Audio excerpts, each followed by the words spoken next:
Hai, assalamualaikum warahmatullahi wabarakatuh. Hai, ohayo minasan.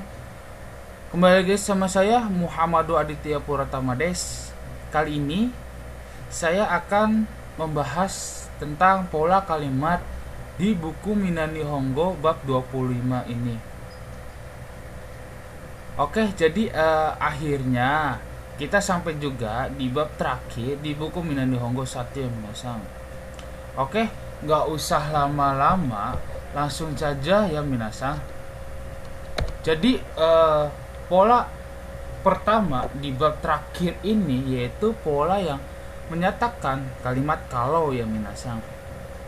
Jadi kita belajar lagi di kalimat kalau ya minasan.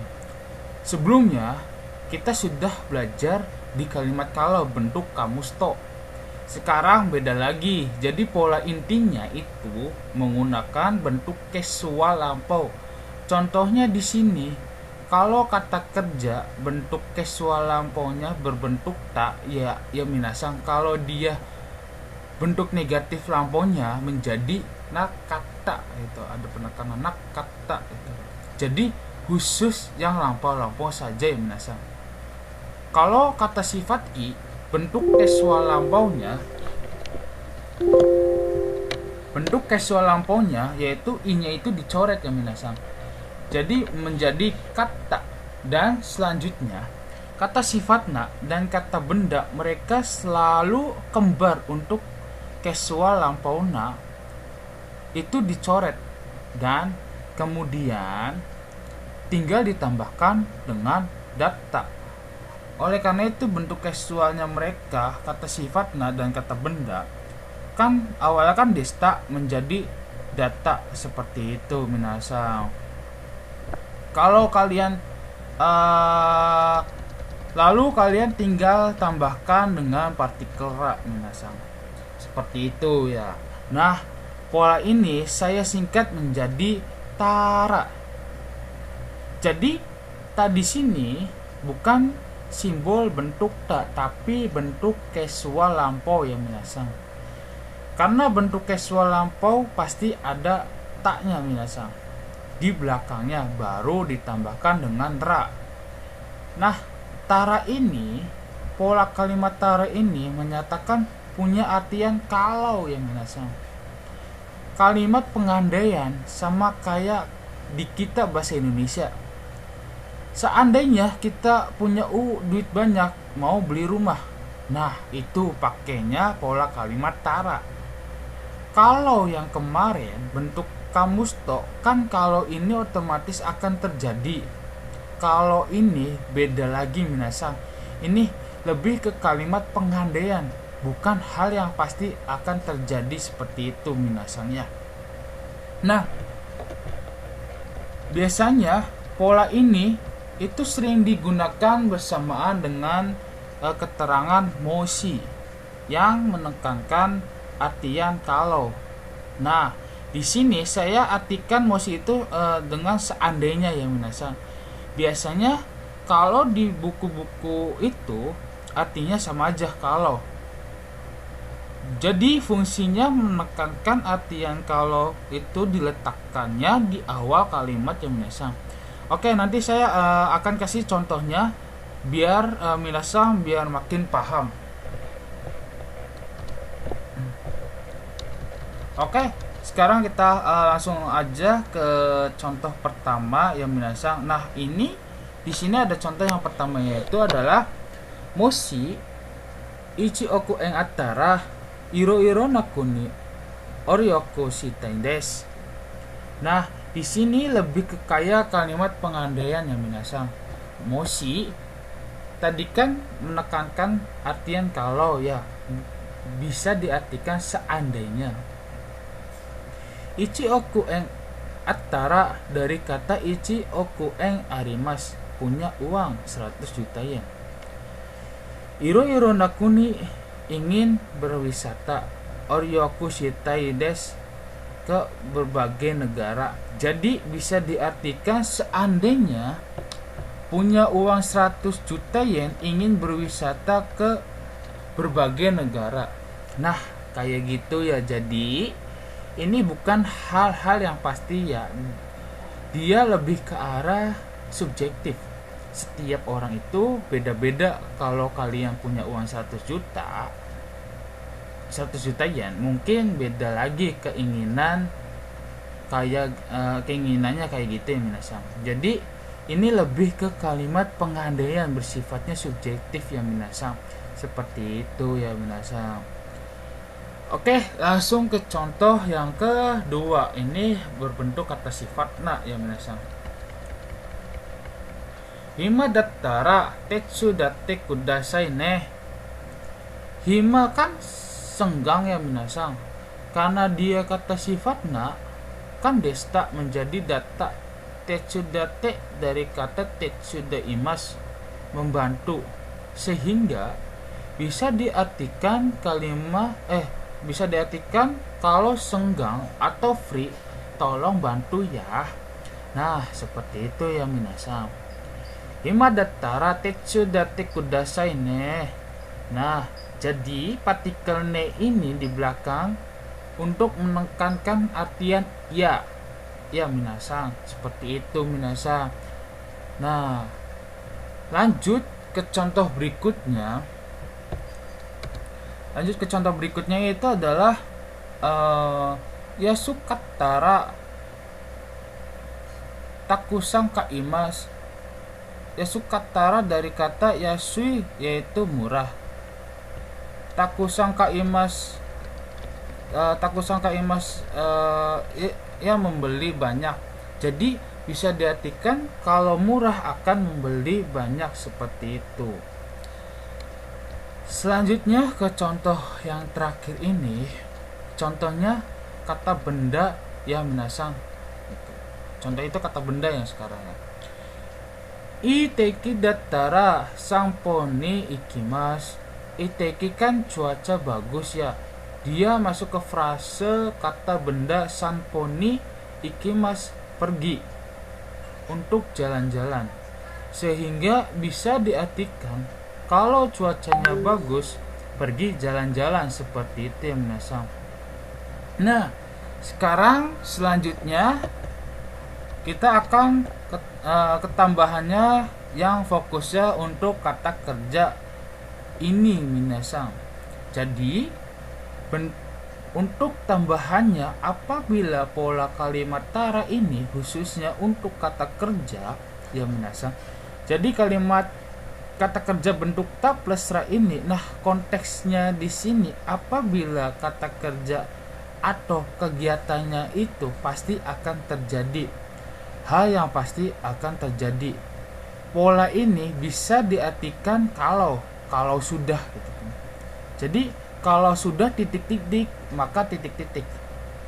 Contohnya, hal yang pasti akan terjadi. Apa sih contohnya? Contohnya yaitu kalian lagi makan nih ya. Nah, saya ngomong, nanti minasang kalau sudah selesai makannya, tolong cuci piringnya. Nah, di sana pasti konteksnya pasti akan terjadi. Gak mungkin kalian makannya gak bakal selesai. Pasti ada konteks butuh waktu dimana akan selesai makannya. Ya kan ya. Nah, kalau konteksnya seperti itu, bisa diartikan kalau sudah. Langsung saja kita ke contohnya ya minasang. Contoh yang pertama itu adalah Juni jini nattara hiru gohan o tabemashyo.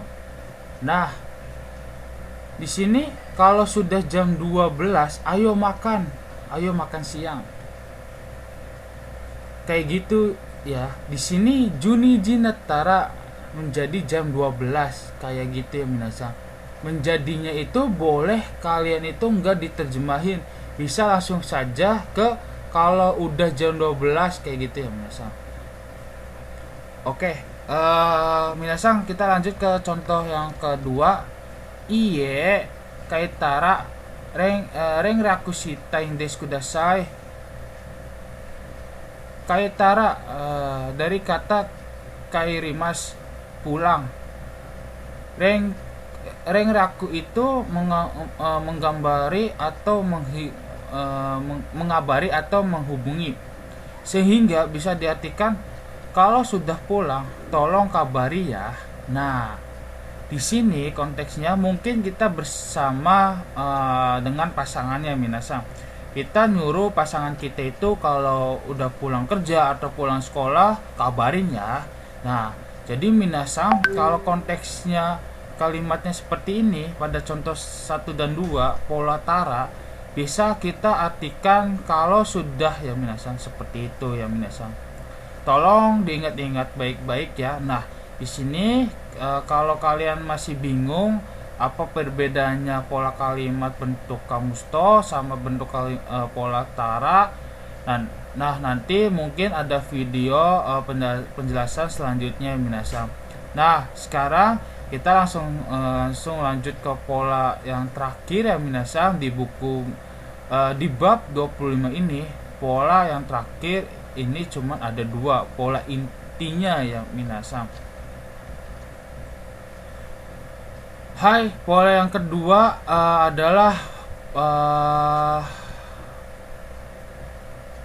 pola kalimat temo ya minasang. T di sini sebagai simbol dari bentuk T minasang. Tolong diingat baik-baik ya minasang. Simbol dari bentuk T baru ditambahkan dengan partikel mo. Jadi bentuk kata kerja otomatis dia pasti bentuk T, dan kalau dia bentuk negatif menjadi nakute itu.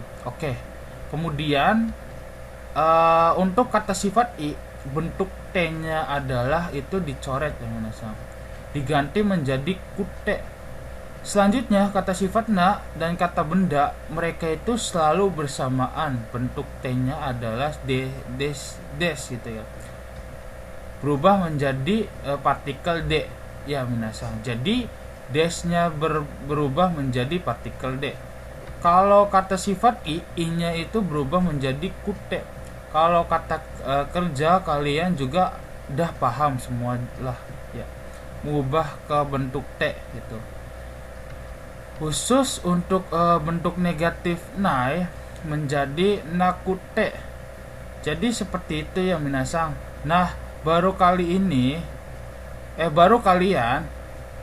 menambahkan partikel mo seperti itu ya minas, seperti itu ya. Saya kasih simbol buat kalian, yaitu a temo b gitu. Biasanya diartikan menjadi a tetap b gitu kan. Di sini pada pola kalimat temo ada sebuah kesan seperti ini, apapun yang terjadi pada kalimat A, kalimat B akan tetap terjadi pada konteks seperti itu ya minasang. Nah, minasang, kita langsung aja ke contohnya biar kalian makin paham apa yang maksud dari kesan yang tadi saya kasih tahu. Contoh yang pertama yaitu adalah Yasukute mo kaitakutai desu. Yasukute dari kata yasui kan murah. Kaitekunai dari kata kaimas ya minasang, membeli. Kaitekunai ya tidak pengen membeli ya, sehingga bisa diartikan sebagai meskipun murah tetap tidak pengen membeli. Nah, di sini minasang, kata tetapnya boleh kalian dihilangkan ya minasang. Saya ngisi kata tetap tersebut untuk ya biar kalian itu lebih tahu kapan sih pola kalimat tersebut itu dipakai seperti itu minasang. Kita akan lanjut ke contoh selanjutnya, yaitu menggunakan kata benda. Nah, karena dia pakai kata benda, yaitu adalah nichiyobi, jadi dia pakai partikel D. Nichiyobi demo hatarakimasu. Nah, di sini kan nichiyobi itu hari Minggu ya minasang. hatarakimas kan kerja, jadi bisa diartikan meskipun hari Minggu tetap bekerja gitu kan. Apapun yang terjadi pada pokoknya tetap kerja gitu ya Minasa. Semoga bisa dimengerti gitu ya. Oke, kita lanjut ke contoh selanjutnya ya Minasa. Contoh berikutnya yaitu adalah Amega Futemo Sampo Shimas. Amega Fute dari kata Amega Furimas yang artinya turun hujan. Sampo Shimas artinya jalan-jalan. Nah, jadi bisa diartikan meskipun turun hujan tetap akan jalan-jalan seperti itu ya Minasam. Nah, contoh yang kedua yaitu Koi bitoga inakutemo dejobu desu. Nah, ini contohnya yang pakai bentuk negatif ya. Kata kerja negatif. Imaseng gitu. Bentuk nai-nya menjadi inai. Bentuk t-nya itu menjadi inakute. Kayak gitu ya Minasam. Koi bito yaitu pacar. Inai kan nggak ada gitu kan. Dejobu itu nggak apa-apa. Nah, jadi di contoh itu bisa diartikan meskipun tidak mempunyai pacar itu tidak apa-apa, tidak masalah kayak gitu ya Minasang. Oke, begitu saja untuk materi terakhir di Minani Hongo 1 bab 25 ini. Semoga Minasang yang melihat video ini bisa memahami isi materinya ini Minasang. Oke, mantap ya. Semoga bisa semoga bagi kalian yang belajar ya Minasang, yang belajar itu otodidak, semangat terus pasti bisa ya Minasang. Oke, begitu saja untuk video hari ini. Terima kasih karena sudah menonton ya Minasang. Minasang mite kudate arigatou gozaimashita. Mata imashyo.